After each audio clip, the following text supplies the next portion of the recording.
नमस्ते मित्रों, व्रत पूजा त्यौहार चैनल में आपका बहुत बहुत स्वागत है।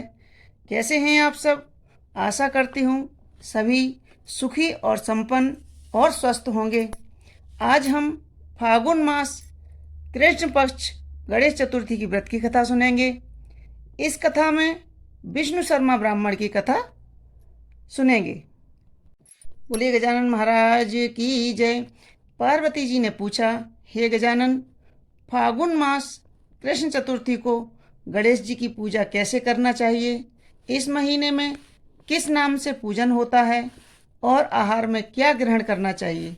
गणेश जी ने कहा, हे माता, फागुन चतुर्थी को भैरव नाम के गणेश जी की पूजा करनी चाहिए। पूजा का विधि पूर्वोक्त विधि से करना चाहिए। इस दिन खीर में कनेर के फूल मिलाकर गुलाबांस की लकड़ी से हवन करना चाहिए। विद्वानों का मत है कि आहार में घी और चीनी लें। इससे संबंधित एक पूर्वकालीन इतिहास सुनाता हूँ। युधिष्ठिर के प्रश्न के उत्तर में जैसा श्री कृष्ण जी ने कहा था, प्राचीन काल में ध्यान से सुनिए। युवनाश्वन नामक एक राजा हुए थे। वे धर्मात्मा, उदार, दाता, देवताओं एवं ब्राह्मणों के पूजक थे। उस राजा के राज्य में विष्णु शर्मा नामक एक तपस्वी ब्राह्मण रहते थे। वे वेद वेदांतों एवं धर्मशास्त्रों के ज्ञाता थे। उनके 7 पुत्र हुए, जो सभी धन धान्य से समृद्ध थे, परंतु परस्पर कलह के कारण सब अलग अलग होकर रहने लगे। विष्णु शर्मा प्रत्येक पुत्र के घर में क्रमशः एक एक दिन भोजन करते थे। पर बहुत दिन बीतने के बाद वे बूढ़े होकर कमजोर हो गए। वृद्धता के कारण उनकी सभी बहुएं अनादर करने लगीं। वे तिरस्कृत होकर रोते रहते थे। एक समय की बात है कि विष्णु शर्मा गणेश चतुर्थी व्रत रहकर अपनी बड़ी पुत्र वधू के घर गए। उस ब्राह्मण ने कहा, हे बहुरानी, आज गणेश चतुर्थी का व्रत है, तुम पूजन की सामग्री जुटा दो। गणेश जी प्रसन्न होकर प्रचुर धन देंगे।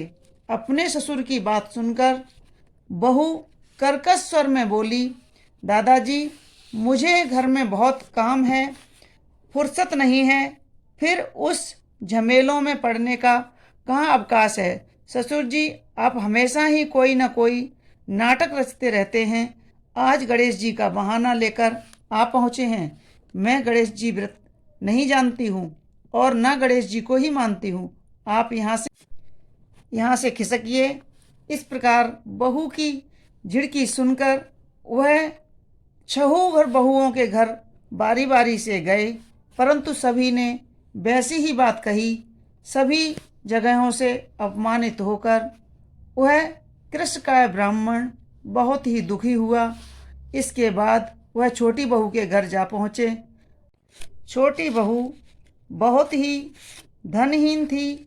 वह संकोच में पड़कर कहने लगे, अरे बहुरानी, मैं कहाँ जाऊँ? 6 बहुओं ने फटकार दिया है। तुम्हारे यहाँ तो व्रत सामग्री एकत्रित करने का कोई साधन नहीं दिखाई देता है।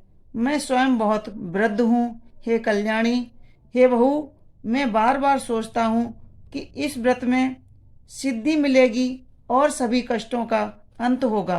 अपने ससुर की बात सुनकर छोटी बहू कहने लगी, हे दादाजी, आप इतने दुखी क्यों होते हैं? आप अपनी इच्छा के अनुसार व्रत कीजिए। मैं भी आपके साथ संकटनाशक व्रत को करूँगी। इससे हमारे दुखों का निवारण होगा। इतना कहकर छोटी बहू घर के बाहर जाकर भिक्षा मांग लाई। अपने और ससुर के लिए अलग अलग लड्डू बनाए। चंदन, फूल, धूप, अक्षत, फल, दीप, नैवेद्य और तंबूल की व्यवस्था की करके उसने तथा ससुर ने अलग अलग श्री गणेश जी का पूजन किया। पूजन के बाद उसने ससुर को सम्मान पूर्वक भोजन कराया। भोजन के अभाव में स्वयं कुछ भी नहीं खाकर निराहार व्रत किया। अर्धरात्रि के बाद उसके ससुर विष्णु शर्मा के दस्त होने लगे।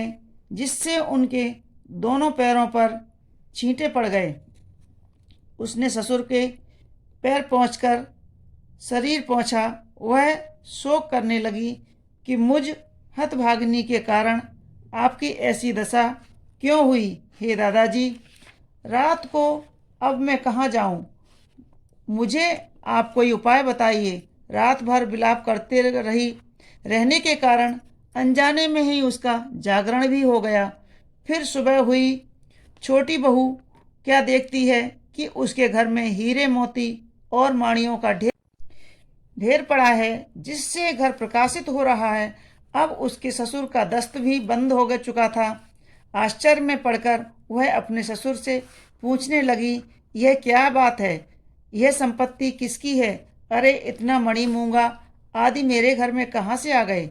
हे दादाजी, क्या कोई हम लोगों को चोरी में फंसाने का उद्देश्य है तो घर में नहीं डाल गया है?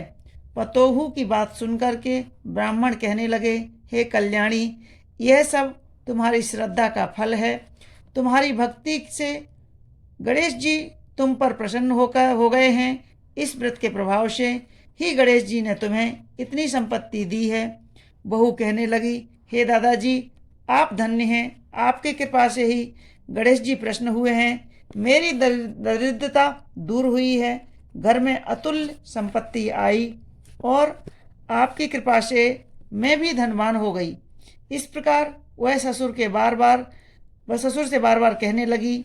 अब छोटी बहू के घर में अपार संपत्ति देखकर अन्य सभी बहुओं को क्रोध की सीमा न रही। उन्होंने कहा, बूढ़े ने उसे अपनी संपूर्ण संचित धन को दे डाला है। बधुओं के पारस्परिक कलह को देखकर विष्णु शर्मा डर कर कहने लगे कि इसमें मेरा कोई दोष नहीं है।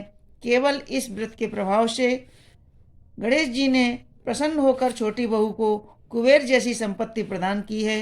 हे बहुओं, मैंने पहले तुम्हारे घर जाकर व्रत अनुष्ठान का अनुरोध किया था, परंतु तुम लोगों ने मुझे दुत्कार दिया था। छोटी बहू ने भिक्षा मांगकर पूजन सामग्री जुटाई। इसके कारण से गणेश जी उन पर प्रसन्न हुए हैं और संपत्ति प्रदान की है। गणेश जी कहने लगे कि हे गिरजा कुमारी, उस ब्राह्मण के 6 पुत्र दरिद्र, रोगी और दुखी हो गए। केवल छोटा पुत्र ही इंद्र के समान भाग्यशाली बन बैठा। वे 6 आपस में होड़ करते हुए फागुन कृष्ण गणेश चतुर्थी का व्रत करने लगे। इस व्रत के करने से वह सब क्रमशः धनवान बनते गए। इसी प्रकार दूसरे लोग भी जो इस व्रत को करेंगे, उसका घर भी धन धान्य से भरा पूरा रहेगा। श्री कृष्ण जी कहते हैं, हे पुरुषोत्तम युधिष्ठिर, गणेश जी चतुर्थी व्रत के प्रभाव से राज्य की कामना करने वाले को राज्य की प्राप्ति होती है। इसीलिए हे राजन, आप भी इस व्रत को शीघ्र ही कीजिए। फलस्वरूप आप कष्टों से छूटकर राज्य का सुख भोग करने लगोगे। श्री कृष्ण के मुख से इस कथा को सुनकर युधिष्ठिर बहुत प्रसन्न हुए और व्रत करके गणेश जी की कृपा से अखंड राज्य के अधिकारी हुए। मित्रों, यह थी फागुन कृष्ण गणेश चतुर्थी की व्रत की कथा। आपको हमारी कथाएं कैसी लगती हैं हमें कमेंट्स बॉक्स में ज़रूर लिखें और हमारे वीडियो को लाइक करें, शेयर करें और प्लीज़ सब्सक्राइब अवश्य कर लें, ताकि प्रति महीने की आने वाली गणेश चतुर्थी की व्रत की कथा आपको सुनने को मिल सके। धन्यवाद।